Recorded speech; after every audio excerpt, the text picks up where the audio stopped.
이제 4주 후면 이제 성탄절이 다가오게 됩니다. 성탄절은 인류의 구원자로 세상에 오신 예수 그리스도의 탄생을 기뻐하며 기념하는 날입니다. 전 세계 160개 여국에서 이 성탄절을 공휴일로 지킵니다. 또 2억 명 이상이 되는 많은 세계 사람들이 함께하는 글로벌 최대 축제가 됩니다. 하지만 아이러니하게도 기쁨과 평화를 누려야 되는 이 성탄의 시즌에 오히려 이것이 스트레스로 다가오는 사람들도 많이 있다 그럽니다. 그래서 크리스마스가 아닌 스트레스 마스라는 그런 말이 나오게 되었습니다.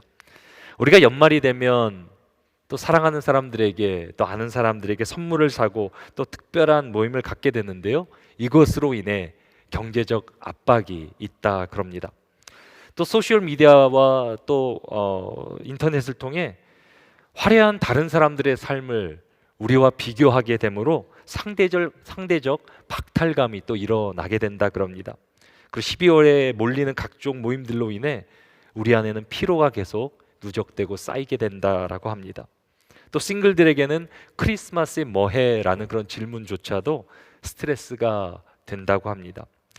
여러분들에게 성탄절은 크리스마스입니까? 스트레스 마스입니까? 오늘날 성탄절은 전 세계의 축제로 자리를 잡았지만 정작 예수님의 탄생이라는 본질은 점점 흐려지고 있습니다.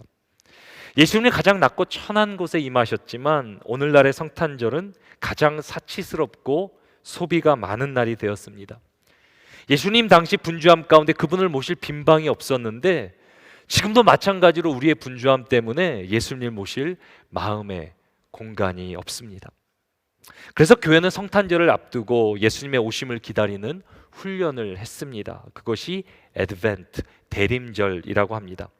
대림절은 성탄절 전 4주 동안 이미 오신 예수님을 기뻐하며 다시 오실 예수님을 소망하며 기다리는 절기가 됩니다. 우리는 앞으로 4주간 잠시 세상의 분주함을 멈추고 예수님이 오신 참된 의미를 함께 묵상해 보려고 합니다. 대림절 첫 번째 주일 우리가 묵상할 주제는 바로 소망입니다. 예수님은 세상의 소망으로 오셨고 예수님은 절망을 이기는 빛이 되십니다. 이 시대 가운데 소망이란 말이 그 단어가 더욱더 절실해진 것 같습니다. 소망이란 미래를 향한 우리의 기대를 말합니다. 여러분들 무엇을 소망하십니까? 이제 2026년 새해가 밝아올 텐데 2026년 새해에 무엇을 소망하십니까? 우리는 인류 역사상 가장 부유한 시대를 살아가지만 역설적이게도 가장 많은 소망을 필요로 하고 있습니다. 성경 우리가 사는 세상을 절망의 그늘진 땅이라고 말합니다. 오늘 보면 이사야 9장 2절도 흑암과 사망의 그늘진 땅을 배경으로 하고 있습니다. 이사야서 9장 2절 말씀입니다. 흑암에 행하던 백성이 큰 빛을 보고 사망의 그늘진 땅에 거주하던 자에게 빛이 비치도다. 이스라엘 아수르 군대에 의해 무참하게 짓밟혀 버렸습니다. 자유와 가족을 잃어버리고 먹을 것이 없어 굶주린 상태입니다. 그럼에도 가장 고통스러운 것은 당장의 배고픔보다 앞이 보이지 않는 소망이 없다라는 사실이었습니다. 이들은 소망의 하나님을 의지하기는커녕 무당들과 점치는 자들, 세상을 더욱더 의지하며 나아갑니다. 이로 인해 이스라엘의 미래는 더욱더 흑암 가운데 빠져가게 됩니다. 아무리 노력해도 나아질 기미가 보이지 않을 때 우리는 앞이 캄캄하다라는 말을 사용합니다. 그런데 이런 상태가 계속 진행되면 어떻게 됩니까? 사는 게 아니라 죽음 가운데를 걷는 것 같은 상태가 펼쳐지게 됩니다. 다윗은 이런 상태를 시편 23편에서 사망의 음침한 골짜기라고 말하고 오늘 본문은 사망의 그늘진 땅이라고 표현합니다. 우리가 사는 세상도 이와 다르지 않습니다. 때로 우리에게도 사망의 음침한 골짜기, 사망의 그늘진 땅이 찾아옵니다. 2주 전에 우리는 러시아의 김문일, 김성숙 선교사님이 보내주신 기도 제목으로 함께 기도했습니다. 인내의 한계를 넘어 길이 보이지 않는 휴전과 종전이 속히 이루어지게 하소서. 여러분들 우크라이나 전쟁이 언제 시작되는지 아십니까? 2014년입니다. 벌써 10년이 훌쩍 넘었습니다. 지금까지 무려 150만 명의 사상자를 냈고 670만 명의 난민들이 나왔습니다. 그런데 지금도 전쟁이 계속되고 있습니다. 지금도 사망의 그늘진 곳에서 가족들이 죽어가고 있습니다. 고아가 생기고 난민이 일어나고 있습니다. 그런데 그들에게 정작 가장 고통스러운 것은 현실의 고난이 아니라 미래의 소망이 도무지 보이지 않는다는 사실입니다. 선교사님의 말을 빌리자면 인내의 한계를 넘어 인간이 견딜 수 있는 한계를 초월했다라는 것입니다. 그리고 길이 보이지 않는 절망적인 상황이 계속 펼쳐지고 있다라는 말입니다. 그런데 사망의 그늘진 땅은 우크라이나 같은 먼 곳에만 있는 것이 아닙니다. 우리 주변에도 쉽게 찾아볼 수 있습니다. 요즘 MZ세대들의 고민이 참 많다라고 합니다. MZ세대는 81년도 이후에 태어난 세대를 말하는데요. MZ세대는 주택 가격 인상으로 인해 부모 세대보다 가난한 첫 세대가 되었다라고 뉴스는 말합니다. 아니, 일반적으로 세상이 점점 잘 살아가는데요, MZ세대는요 부모 세대보다 살기 힘든 세대를 살고 있다 그럽니다. 예전에는 열심히만 일하면 내 집 장만의 꿈을 꾸며 살았습니다. 근데 이제는 아무리 열심히 해도요 내 집 마련이 불가능해졌습니다. 그래서 이런 말까지 나옵니다. 이생망. 무슨 말인지 아십니까? 이번 생은 망했다라는 말이라고 합니다. 아무리 노력해도 앞이 보이지 않고 미래가 보이지 않는다는 절망 가운데 나온 말일 것입니다. 그런데 역사를 연구해보고 자세히 들여다보면 절망적이지 않았던 시대는 없습니다. 우리 민족의 역사가 그렇습니다. 우리 민족은 일제강점기 36년 동안 나라를 빼앗겼습니다. 그리고 6.25 전쟁을 통해 나라가 초토화가 되고 폐허가 되었습니다. 당시 한국은 이디오피아보다 더 못 사는 나라였다라고 합니다. 한국의 1인당 연간 소득은 불과 67불. 1년을 열심히 일해도 67불 버는 시대를 우리 조상들은 살아갔습니다. 하지만 상황이 180도 변했습니다. 이제는 한국의 기적을 넘어 한류가 세계의 주류가 되었습니다. 전 세계가 한국을 주목하고 있습니다. K-팝, 영화, 드라마, 음식, 화장품. 이제는 우리의 이민 생활도 달라졌습니다. 제가 90년도 미국에 이민 처음 왔을 때 한국 사람이라면 이렇게 꼭 물어봤어요. Are you from North Korea or South Korea? 북한에서 왔니? 남한에서 왔니? 제가 그 얘기를 하면 너무 자존심이 상했어요.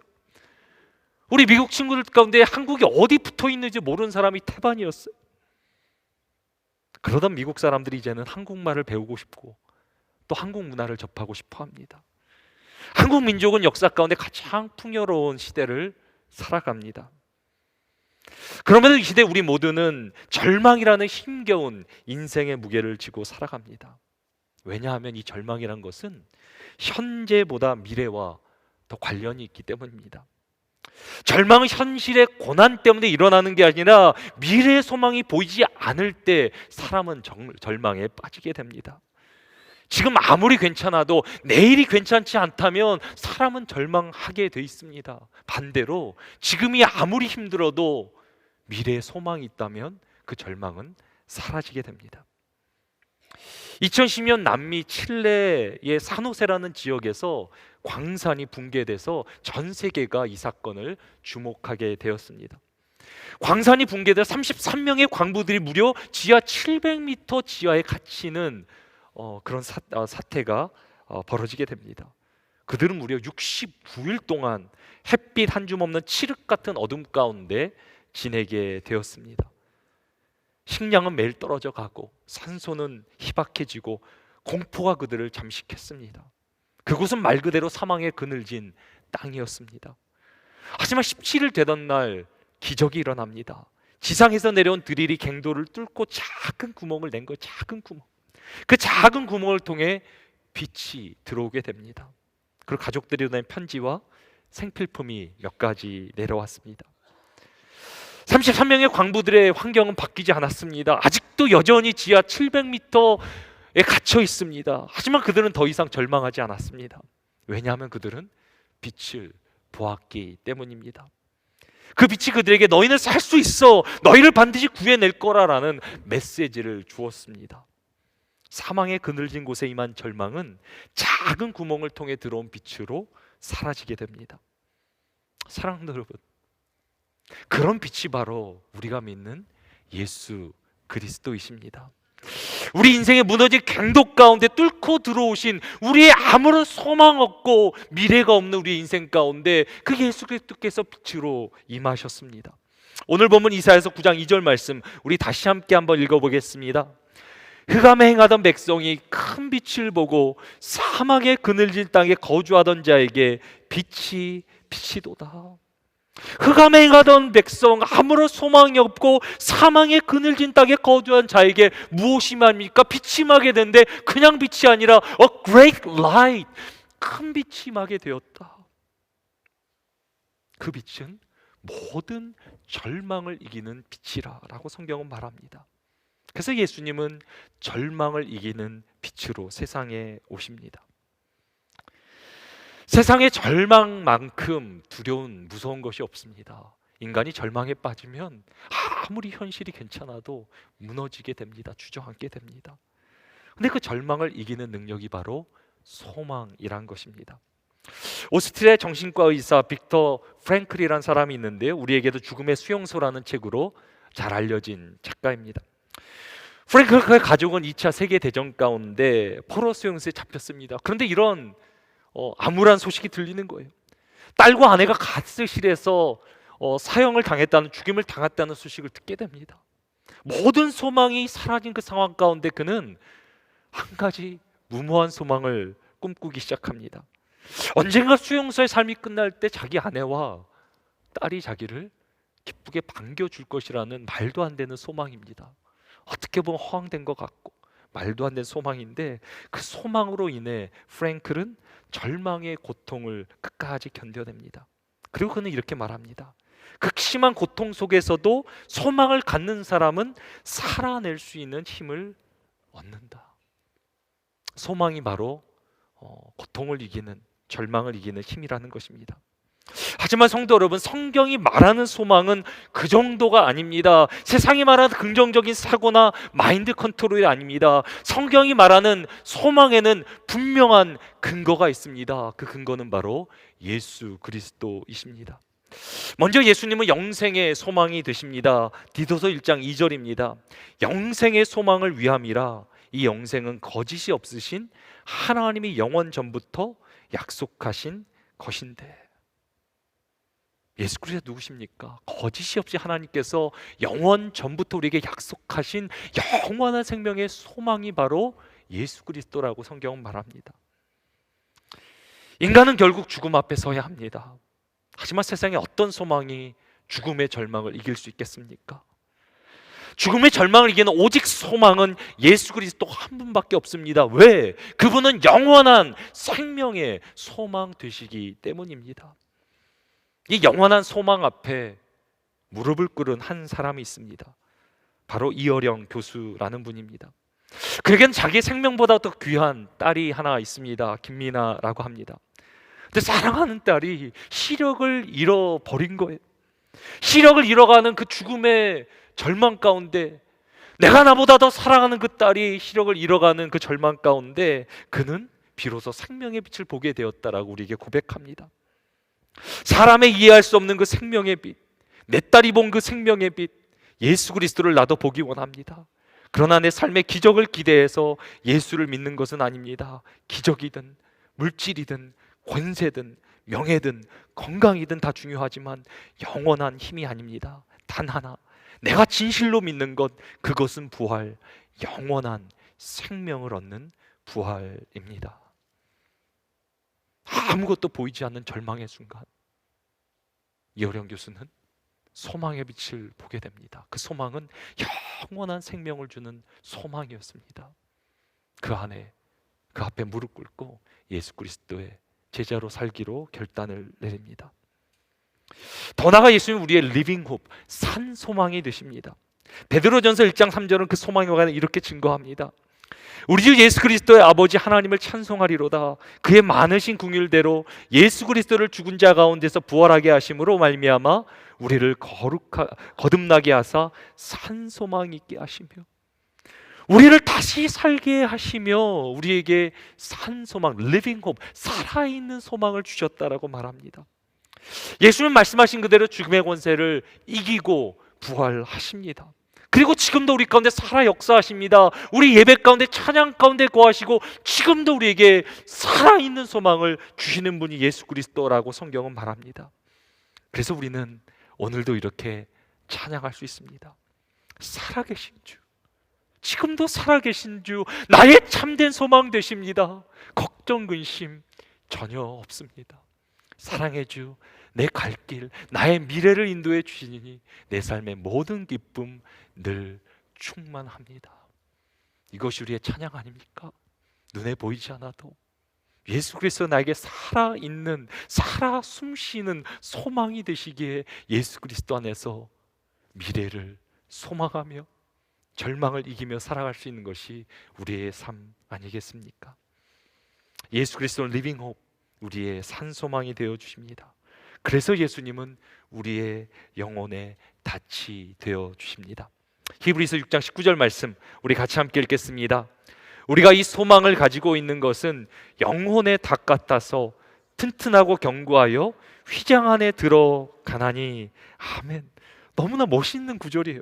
우리가 이 소망을 가지고 있는 것은 영혼의 닭 같다. 튼튼하고 견고하여 휘장 안에 들어간다. 예수를 믿는다는 것은 무엇입니까? 예수를 믿는다는 것은 영혼의 풍랑 가운데 닷을 내리는 것이다. 닷을 내린 배는 어떻게 합니까? 풍랑 중에도 휩쓸려 가지 않습니다.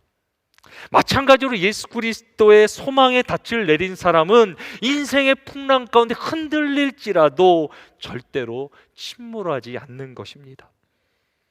그리고 뭐라고 말합니까? 우리가 이 소망을 가지고 있는 것은 영혼의 닭 같아서 튼튼하고 견고하여 휘장 안에 들어가나니. 여기서 휘장 안이란 하나님의 거룩한 임재를 상징합니다. 예수 그리스도를 믿으면 어떻게 됩니까? 반드시 하나님의 거룩한 임재에 임하게 됩니다. 영원한 천국에 들어갈 소망을 얻게 됩니다. 그래서 예수 그리스도를 믿으면 영원한 나라를 소망하며 눈에 보이는 세상의 어떤 절망 가운데서도 하늘의 소망을 발견할 수 있는 존재로 살게 됩니다. 사랑하는 성도 여러분, 예수님은 영생의 소망이시며 지금도 살아 역사하시는 산 소망 되십니다. 그리고 흔들리는 세상 가운데 우리의 삶을 붙잡아 주시는 소망의 닻이 되어 주십니다. 그래서 우리의 소망이 무엇입니까? 그 예수 그리스도가 내 삶의 주인이라는 신앙 고백, 그것이 우리의 소망 아니겠습니까? 우리 함께 시편 42편 5절 말씀 우리 함께 믿음으로 고백하십니다. 내 영혼아, 내가 어찌하여 낙심하며 어찌하여 너에서 불안해하는가? 너는 하나님께 소망을 두라. 그가 나타나 도우심으로 말미암아 내가 여전히 찬송하리로다. 아멘. 그렇게 믿으십니까? 우리는 소망 없는 백성이 아니라 하나님께 소망을 두는 사람들이라 말합니다. 혹시 여러분들 가운데 보이지 않는 미래, 답답한 현실이 있으십니까? 건강의 문제로, 재정의 위기로, 깨어진 관계로, 신분 문제로, 보이지 않는 세상의 절망으로 고통 가운데 계십니까? 우리의 영혼을 향해 오늘 시편 말씀과 이렇게 선포하시기 바랍니다. 내 영혼아, 네가 어찌하여 낙심하여 어찌하여 내 속에서 불안해하는가? 너는 하나님께 소망을 두라. 하나님께 소망을 두라. 그가 나타나 도우심으로 말미암아 내가 여전히 찬송하리로다.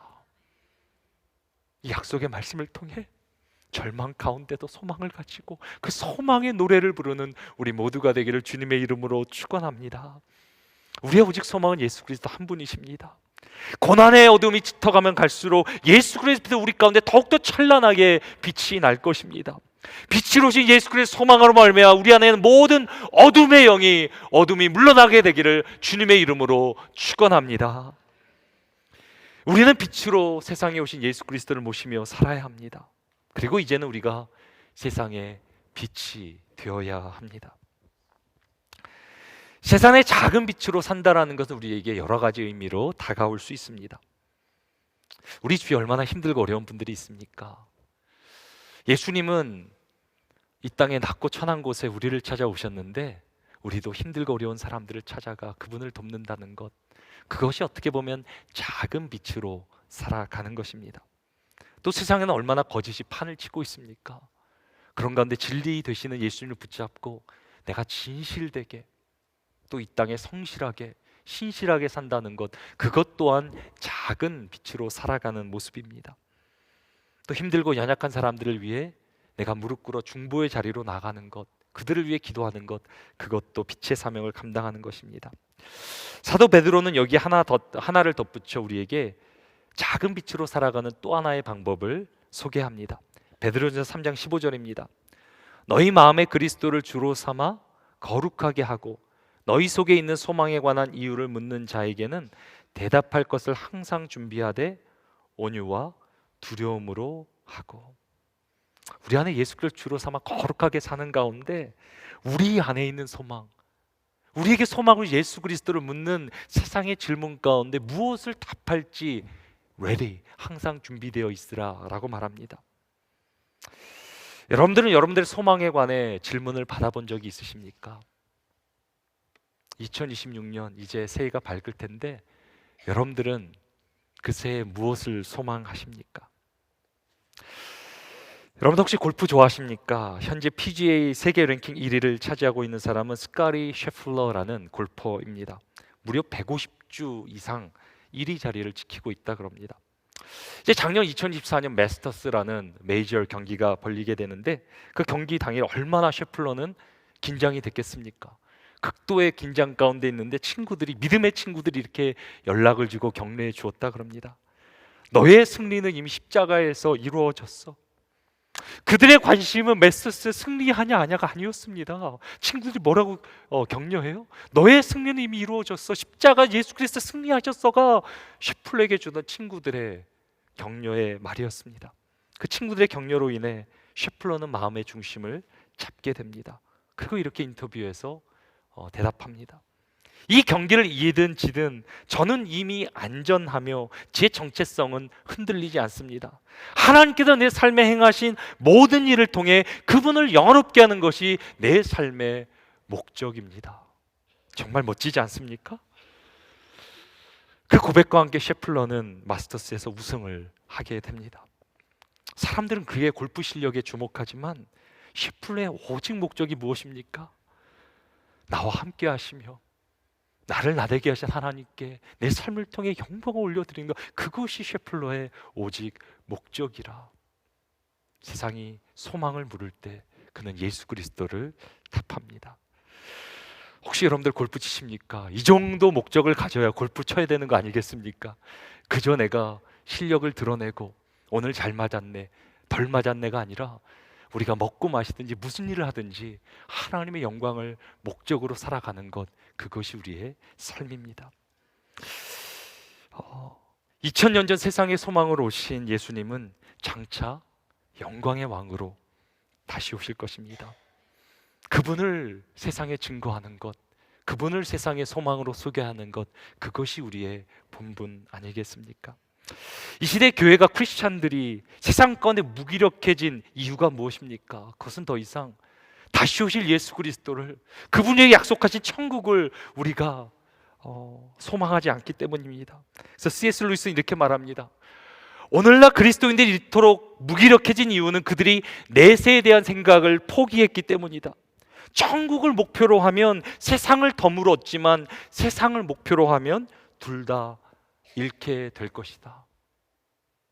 우리가 천국을 소망을 목적을 삼으면 우리가 이 땅에서도 하나님의 영광을 드러낼 수 있지만 세상을 목표로 하면 우리는 둘 다 잃어버리게 될 것이라는 말입니다.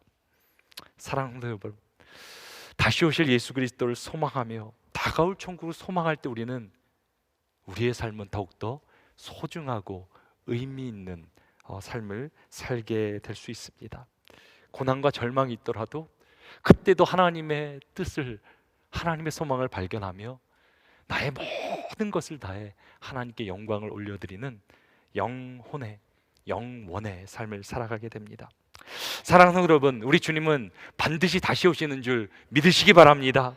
우리 충현성교회는 세상에 소망을 두지 않고 다시 오실 예수 그리스도, 예수 그리스도의 재림을 준비하는, 예비하는 교회입니다. 저는 그것이 얼마나 감사한지 몰라요. 우리 예수 그리스도의 재림을 소망으로 한 성도들 함께 신앙생활하는 얼마나 기쁜지 몰라요. 우리의 세상에 얼마나 많은 문제와 절망이 있습니까? 교회도 얼마나 크고 작은 문제가 있습니까? 근데 그것이 문제가 되지 않아요. 왜? 우리의 소망은 교회 주인 되신 예수 그리스도와 영원히 이 땅 가운데 임할 천국의 우리의 소망이기 때문에 눈에 보이는 건 아무것도 아니에요. 주님께서 함께 하시며 우리의 소망이 되어 주실 때 우리는 오늘 하루를 그 소망의 찬양을 부르며 나아갈 수 있습니다. 우리의 끝은 끝이 아닙니다. 예수님께서 이미 죽음을 이기셨고 승리하셨고 우리도 예수 그리스도 안에서 승리한 줄 믿으시기 바랍니다. 우리의 오직 소망은 예수 그리스도 한 분이십니다. 그리고 그분이 다시 오실 것입니다. 우리에게 소망을 주시기에 고난의 주로 오셨던 주님은 이제는 열방을 심판하기 위해 영광의 주로 오실 것입니다. 그분이 이 땅에 오실 때 우리 눈에 모든 눈물을 닦아주실 것입니다. 우리가 주님을 위해 고난을 받았던 것, 주님을 위해 했었던 것 주님이 다 하시고 우리의 눈물을 닦아주며 위로해 주실 것입니다. 그리고 다시는 사망이 없고 애통하는 것이나 곡하는 것이나 아픈 것이 없는 영원한 그분의 나라 천국으로 우리 모두를 영접해 주실 것입니다. 성탄절의 진정한 의미가 무엇입니까? 성탄절은 이미 우리 가운데 오신 예수 그리스도를 기뻐하며 다시 오실 영광의 예수 그리스도를 소망하며 기다리는 것입니다. 마지막으로 오늘 본문 이사야서 9장 2절 말씀 우리 함께 읽겠습니다. 흑암에 행하던 백성이 큰 빛을 보고 사망의 그늘진 땅에 거주하던 자에게 빛이 비치도다. 아멘. 이 말씀이 이미 우리 가운데 임한 줄 믿습니다. 이 말씀을 살아가는 가운데 여러분들 삶의 모든 어둠이 거쳐지기를 주님의 이름으로 축복합니다. 우리는 대림절 첫 번째 주일을 맞아 소망이라는 촛불을 활짝 켭니다. 이번 한 주 소망의 빛으로 오신 주님을 깊이 묵상하는 가운데 절망 가운데서 소망을 잃지 않고 어두운 세상 가운데 소망의 빛으로 살아가는 우리 모두가 되기를 주님의 이름으로 축원합니다.